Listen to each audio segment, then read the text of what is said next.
Make sure to watch this video first before you buy your new Gibson acoustic guitar.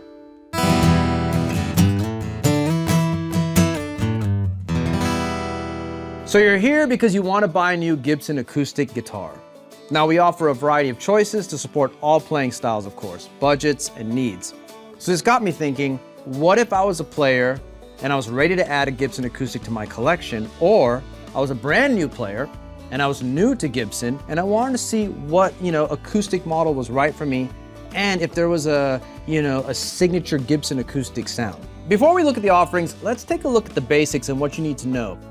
It comes down to three things when you're buying a guitar. It's the look, the feel, and then of course the sound. First things first, nylon or steel string. Those are the two main categories here for an acoustic, okay? Steel string, like I'm holding here, is the one that you're probably the most familiar with, okay? You're gonna hear this in everything from folk, bluegrass, country, rock and pop, you name it. This is the more popular version of an acoustic guitar. Now, next thing you want to think about is the body size. This guitar is an acoustic and relies on the body to make the projection of the sound. So think of the body as the speaker or the box, right? So the smaller the sound is going to be the smaller the box. So if it's a bigger box, you're going to get bigger low end, more volume. If it's a smaller box, you're going to get tighter low end and less projection, right? Now, we're going to talk about the small body offerings: round shoulder, square shoulder, jumbo, and super jumbo. Small body, just like I said, super tight, lean, focused. Round shoulder is more of a little more bass response now, a little bit bigger range is happening. Square shoulder, more bass, more projection, as there's gonna be more room up here in the upper part of the body. And then jumbo and super jumbo. Big box strummers, lots of low end, big wide response, and just really big sounding just because there's more air in those bigger body shapes, but we'll get to that in a second. Next thing you want to know about is Tonewoods. Big one here. There's not really a lot of electronics to hide behind on an acoustic, right? Especially when you're playing it by itself. So with the Tonewoods, some basic things you want to know. Yes, they do affect the sound of the instrument. Most of the time we're going to be using mahogany for the back and for the sides of the instrument. Mahogany is a dark wood. It's super warm, got a lot of bottom end. And then we're gonna be using Sitka spruce on the tops. Sitka spruce, it's a brighter sounding wood. It helps with the attack and the upper high frequencies on note definition. So you're always gonna see that as our most popular go-to. Rosewood on the fingerboards. Now in general, with fingerboard materials, rosewood's a little bit warmer sounding. Maple's gonna be a little bit brighter and has a little bit more attack. Okay, so we're gonna see rosewood a lot of times, and you're gonna see mahogany on the backs of our neck as well. Sometimes you'll see walnut, which is the mid-range of walnut. It's kind of in the middle of mahogany and rosewood, but it's slightly warmer in the highs than maple. And sometimes we will use that wood as well. But the go-to for us is gonna be mahogany back and sides and that Sitka spruce top with a rosewood fingerboard. Next thing you gotta think about is electronics. Does this acoustic have built-in electronics and a built-in pickup system? You can't really sit in one place still with mics on the instrument. Now, I'm doing it here for demonstration purposes, but when you're in the moment doing your thing, this guitar also gets to be plugged in because there's a pickup system in here, right? You don't want to skimp here with the electronics. You want to make sure that the sonic beauty of your instrument and playing comes across perfect and transparent to the listener, right? You don't want to hide all of this with cheap electronics or something that isn't accurate. The two common types of pickup systems that you're gonna see out there, the first one is gonna be a sound hole pickup. That's basically something that just goes over the sound hole, and the magnets in the pickup, the pole pieces we'll say, just pick up the strings itself. Kind of like an electric guitar approach. It's not bad, it's great for a quick fix. Sometimes, a lot of times, not permanent installation. So if you do have a guitar that doesn't have it, it's an easy way to put one on. It also lends itself to a little bit of feedback, which could be problematic, and doesn't really look that great with the big strip there, right? And then there's the under saddle pickup, or what's known as a piezo pickup, right? Now, this is under the saddle here, so it's picking up more of the string vibration and the attack, right? Because it's closer now to the strings and it's within the body. Plus, it's not visible, it's clean looking, and we always make sure to use high-end electronics and pickup systems that are super transparent because, you don't want this instrument to get colored or discredit the nuances of your playing as it comes across to the listener. Last but not least, the build quality, super important here. All Gibson guitars are made in Bozeman, Montana, USA, by the most highly skilled craftspeople. Premium materials always, including the woods, hardware, tuners, electronics, the glues, the finishes, nitro lacquer on all these instruments, even the satin ones. So one of the things in the process that's very specific for our guitars is our dome tops, okay? Now that's what gives you that classic mid-range and projection that Gibson acoustics are known for. Your guitar lives in the mid-range frequency, so what more important frequency to make sure that it's fine-tuned and polished, right? Creating that tension like a speaker cone, so that way we get that volume and projection out there. And then of course, all the way from there, doing historically accurate build methods like, the compound dovetail neck joint. That's when we take the neck and get it to the body with that nice joint. Using the hot hide glue, which is a better bonding agent, it helps grab the two pieces together and create even a more secure bond. What does that mean for you out there? That means you get a even stronger transfer of sound up and down the neck, and the whole instrument is now resonating evenly. And then of course, creating new and modern takes inspired by these classic designs. Inside that little hole there, if you ever dropped your guitar pick or looked in there, it's a bunch of little scallop bracing in there. Really fine detail work in there. And that also helps with that projection and just resonance in general. So just little things that you want to make sure that you're, keeping in mind when you're looking at these instruments. And be sure to check out the process on GTV's YouTube page, where you can see all of this magic happen up at the Montana factory in full detail there. It's something real special to check out. So real quick, before we get started with the offerings here, make sure you hit the like button, ring the bell, and subscribe to our channel. It'll keep you up to date on future videos. So let's get to the fun part. Let's look at the acoustics. Let's hear some playing samples. We won't get too deep here. I want to keep things simple for you. If you want to dive deeper, remember you can always check out some of our other acoustic videos on the channel, like our buyer's guides and comparison videos. Links will be in the description below.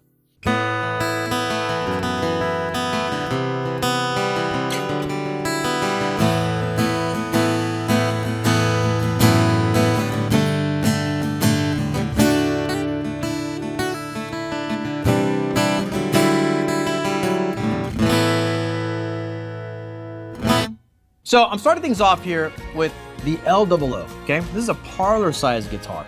And as you can hear, it's a little tighter on the low end, more focused. It's great for fingerstyle and for smaller frames here, okay? You're gonna have your mahogany back and sides, Sitka spruce top, of course, and it does have a pickup system in here. It's the LR Baggs VTC pickup system, which is the undersaddle pickup that we talked about earlier. Yeah, it's cool because you've got the volume and tone controls neatly tucked in there at the sound hole. So it's not in the way at all. Really nice guitar here. And you've got those Grover tuners on the back to keep things nice and tight on the tuning. Rosewood fingerboard. Really cool little guitar here. So if you're looking for something that's a little bit smaller, and again, you like that tighter low end kind of thing, I think this is perfect for all of you players out there.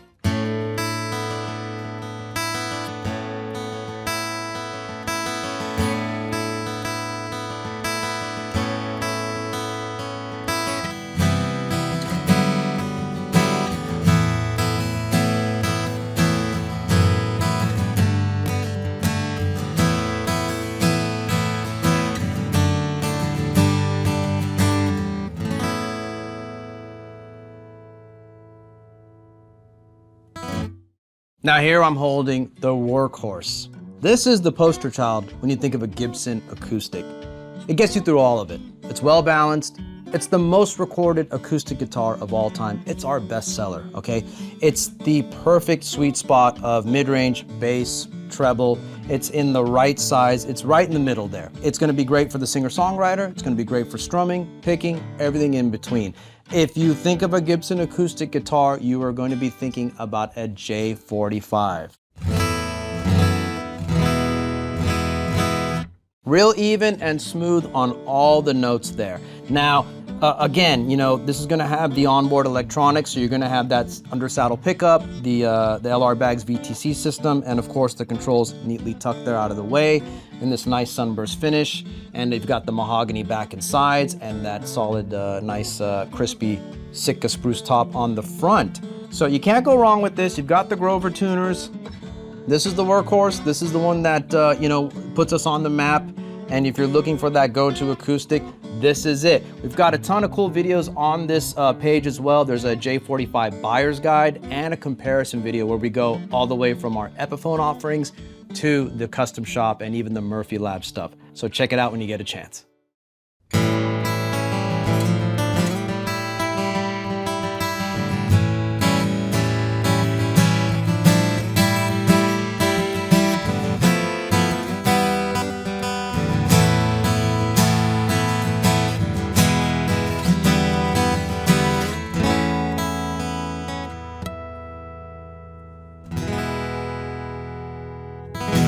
All right, and here we have the Hummingbird, a classic. You know it from just the pick guard there. This is our square shoulder here. We're gonna have a little bit more bass and a little bit more volume as well, right? And this refers back to, if you ever heard the term dreadnought acoustic, this is the definition of that body styling there. Really nice guitar. Again, the mahogany back and sides. And what's cool on this is you got that gold hardware for those vintage deluxe tuners there. Really nice. Also electronics on board, the VTC LR bag system under saddle with the volume and tone controls there. I mean, again, it's great for the singer-songwriter because of its deep range here.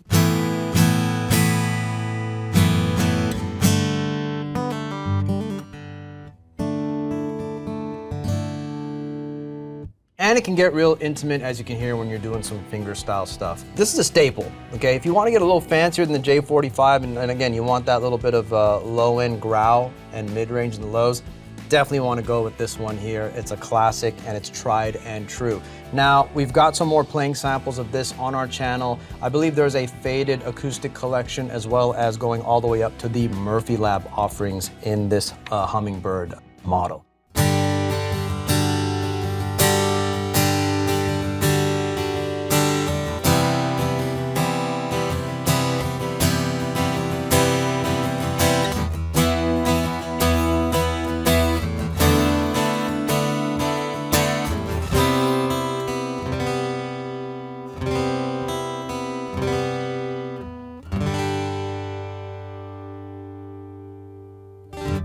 Finally, now to the SJ200, our big box strummer, big chords, holding down the rhythm.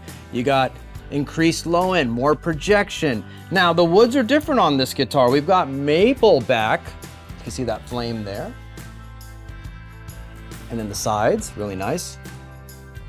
And they've also got a maple neck on this one, which actually is a great idea if you think about it, because with that lower frequencies and just the bigger box, it kind of tailors up and kind of gives a nice balance between the light and dark, right? So advanced electronics on this model, right? We've got the LR Bag's Anthem system. So check this out. We've got a under saddle pickup here and a condenser microphone inside to capture all of that sound that's going inside and circulating in the body, right? For more presence and atmosphere.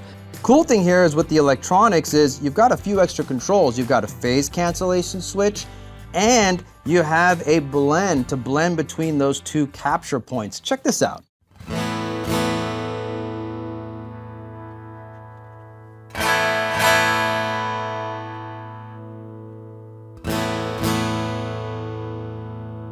And now I'll go right in the middle.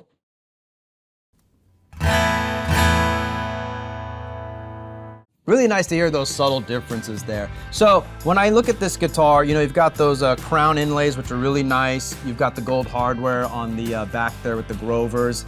And again, you know, that maple, you can see that flame popping through, even on the neck somewhat. And it's just a really nice regal touch for this guitar. I think of Tom Petty a lot when I think of this guitar, you know, just playing in a band with electric guitars and keyboards. It sits in a nice place in that mid-range, of course, which is, again, where you want to be. And even for picking, got a nice chime on the top end as well. A definite go-to if you're looking for a bigger sounding acoustic. And remember, in some of our buyer's guides on this channel, we actually do a shootout where we compare this guitar to a J45, and you can also check out the Regal collection of the Murphy Lab aged guitars, where they do also offer this guitar with the aging as well. As a reminder, you can always visit our website for more specs, information, pricing, and availability. You can order direct from there. There's links to all these products in the description below.